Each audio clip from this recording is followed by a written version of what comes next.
प्रशांत पांडे का दावा हवा हो जाएगा और बिहार में बाढ़ आता है। जिस तरह बाढ़ में बहुत घोंघा कछुआ कोकरा आता है और बाढ़े में फंस जाता है, वही हाल प्रशांत किशोर का होगा। इस बार उनका जमानत जब्त करा दिया जाएगा और जो काम पहले करता था साटा वाला, साटा लेके नाचने वाला, वही काम वह फिर करेंगे।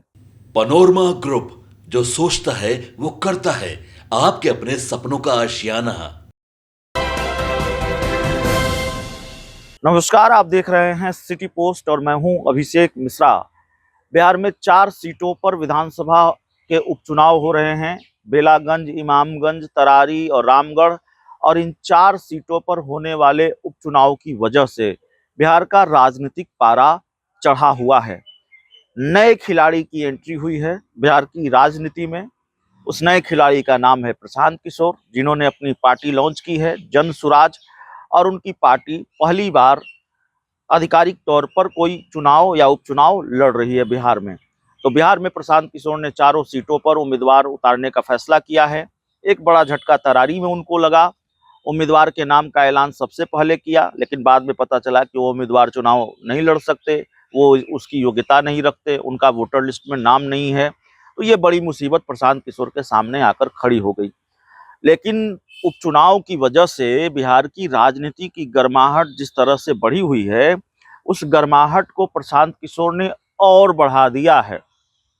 प्रशांत किशोर कल भभुआ में प्रेस कॉन्फ्रेंस कर रहे थे और प्रेस कॉन्फ्रेंस में अपनी पार्टी के संभावित उम्मीदवारों पर तो बात की ही उन्होंने ये बताया कि हमारे पास 5 संभावित उम्मीदवार हैं और किसी एक के नाम पर मुहर लगेगी। लेकिन इसके साथ ही प्रशांत किशोर ने एक बड़ा दावा कर दिया, एक भविष्यवाणी कर दी। प्रशांत किशोर ने कह दिया कि आरजेडी के जो उम्मीदवार हैं भभुआ में, माफ कीजिएगा रामगढ़ में, वो तीसरे नंबर पर रहेंगे। प्रशांत किशोर ने कहा कि पहले नंबर पर कौन रहेगा, दूसरे नंबर पर कौन रहेगा, ये सबको मालूम है, लेकिन जगदानंद सिंह के बेटे जो रामगढ़ से आरजेडी के उम्मीदवार हैं, वो तीसरे नंबर पर रहेंगे। अब प्रशांत किशोर के इस बयान पर बिहार की राजनीति का पारा और चढ़ गया है। बिहार की राजनीति की तपिश और बढ़ गई है, बिहार की राजनीति की गर्माहट और बढ़ गई है। जाहिर है ये बयान आरजेडी को नागवार गुजरना था, आरजेडी को ये बयान नागवार गुजरा है और आरजेडी ने प्रशांत किशोर पर पलटवार किया है। आरजेडी के विधायक रामवृक्ष सदा ने क्या कहा है, जरा सुनिए। प्रशांत पांडे का दावा हवा हो जाएगा और बिहार में बाढ़ आता है।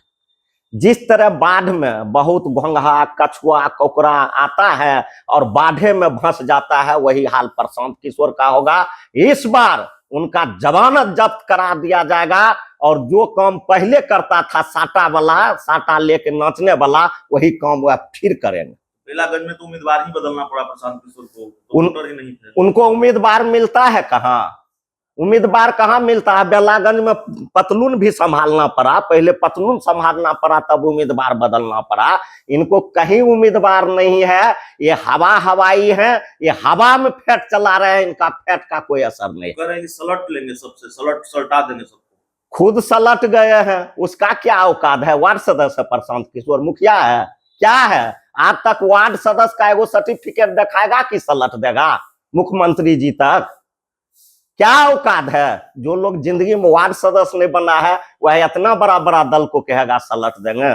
औकात है? इस बार औकात का पता चल जाएगा।